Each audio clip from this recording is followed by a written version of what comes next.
What's going on, everybody? Welcome to the Nerd Cave. This is part 2 of the Rubik's Cube solution tutorial. Part 1 explains how to get the cross, which is step 1. Step 2 is almost like step 1 in the sense that you're still putting pieces above where they need to go and whatnot, but we're going to be dealing with the corners now, which are 3 pieces, or 3 colors rather.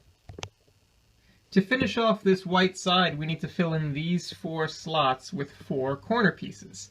There are 8 corner pieces in total all around the cube, and there are only 4 corner pieces with the color white on them. And since I decided I want to do the white side first, I'm going to be looking for these 4 corner pieces with white in them. It's pretty much the same concept as before, where you're just looking around the cube for any white corner pieces as opposed to white edge pieces.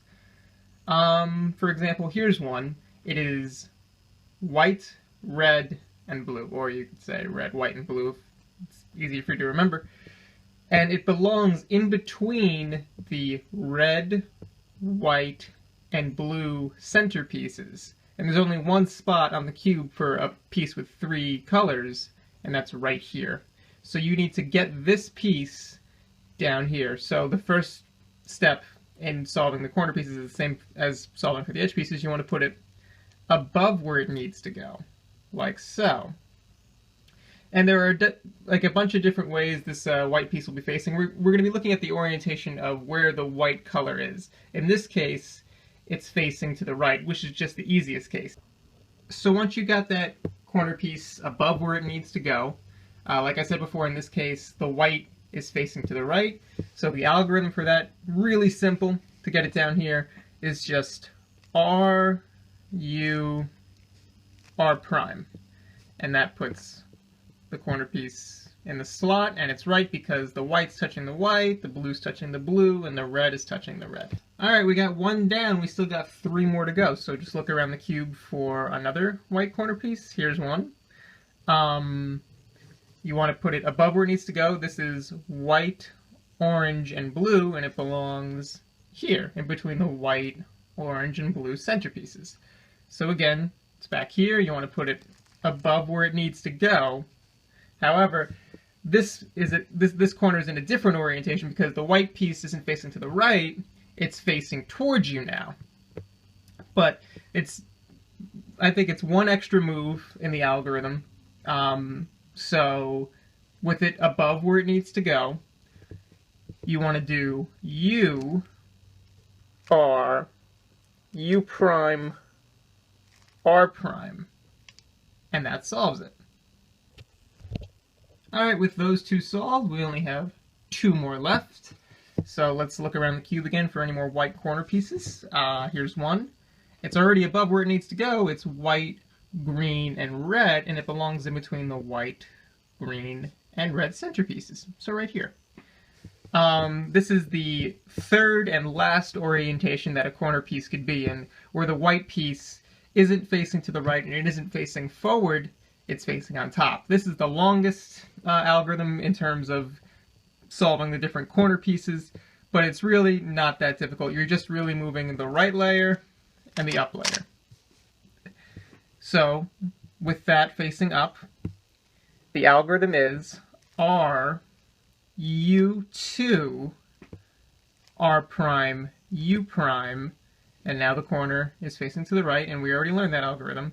R, U, R prime. Simple. Alright, that's 3 down. We are 1 corner piece away from solving our first side of the Rubik's Cube, and it happens to be right here. It is the final white corner piece, white, orange, green, white, orange, green. It goes here. So we put it above where it needs to go, and the white piece is facing to the right, or the white color is facing to the right. This is the easiest one. We've done this algorithm 3 times already. It's just R, U, R prime, and there you have it. 1 side of the Rubik's Cube.